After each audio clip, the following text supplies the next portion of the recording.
Sumasama ang kanyang loob, umiiyak sa kanyang harapan. Anong sabi? Nung siya ay naramdaman niya, iniyakan siya ng kanyang anak. Inawa kanyang anak. Anak, huwag muna akong alalan. Dahil dito sa akin, dito ang lugar na aking mandat na ng kamatayan, 100 times po dito nabasa buong Quran. Tayo, nabasa natin ang buong Quran. Tumanda na tayo, hindi natin nababasa. So, hindi tayo makapag-prepare. Hindi tayo makapag-handa sa ating namatay, mga kapatid at mga magulang. Ano kaya? Tanungin natin ang ating mga sarili. Darating sa akin, kasi ang mundo nito, tayo. 3 araw lang. Hindi mo pa alam kung bukas ay may buhay ka pa.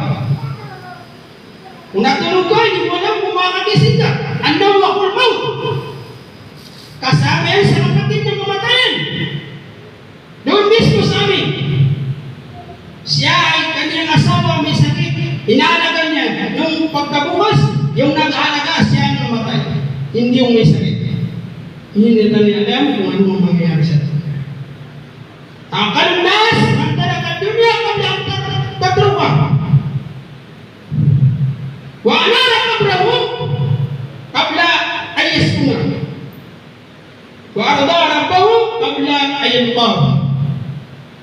Ayon sa Imam Shafi'i, ang matalinong tao, yung tao iniwan niya ang mundo bago pa iwan ang mundo. Gayamanan niya na malanta siya halata. Nilagyan niya ang kanyang libingan ng Nur. Liwanag bago pa siya ito'y mga punta. Zulmun, isa yan sa pinakamadilim na lugar. Ayon sa propeta, may 99 na tanim.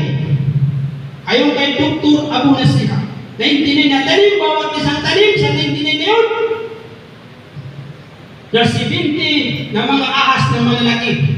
Na bawat isang ahas na malalaki, 7 ang kulog. Allahu Akbar. Hindi nga makatulog na may nakita ka sa bahay mo na pumasok na maliit na ahas, paano pa kayo doon? Makatulog ba tayo? Nakayak ba tayo sa ganitong mangyayari sa atin? Sumagtaw ba tayo mga kapatid at mga magulang? Wa'adara tayo kabla ayat tayo sa maranaw na yes natin sa kandalian. Nung hindi pa sila nagkita ang Allah subhanahu wa ta'ala. Sumangin tayo ng kapatawaran sa Allah subhanahu wa ta'ala. Patawarin tayo sa ating mga kasalanan. Nagawa natin.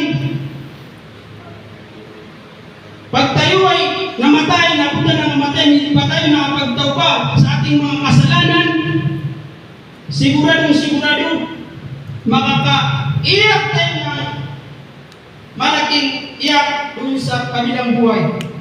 Mga kapatid, وقال ربكم ادعوني استجب لكم آمين يا رب العالمين. الحمد لله رب العالمين والصلاة والسلام على أشرف الأنبياء والمرسلين وعلى آله وأصحابه أجمعين. لا إله إلا الله الحليم الكريم سبحان الله رب العرش العظيم. الحمد لله رب العالمين. نسألك موجبة رحمتك وعزائم مغفرتك والعصمة من كل ذنب والغنيمة من كل بر والسلامة من كل إثم. لا تدع لنا ذنبا إلا غفرته ولا هما إلا فرجته ولا حاجة هي رضا إلا قضيتها يا أرحم الراحمين. اللهم اغفر لنا ذنوبنا ولوالدينا وارحمهما كما ربيانا صغيرا ولجميع المؤمنين والمؤمنات والمسلمين والمسلمات والمبلغين والمبلغات والمجاهدين والمجاهدات الأحياء منهم والأموات وثبت بيننا وبينهم بالخيرات. اللهم ارزقنا توبة نصوحا قبل الموت ورحمة عند الموت ومغفرة بعد الموت.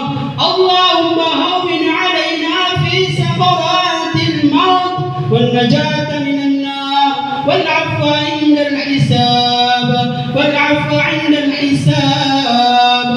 ربنا وتقبل منا دعاءنا.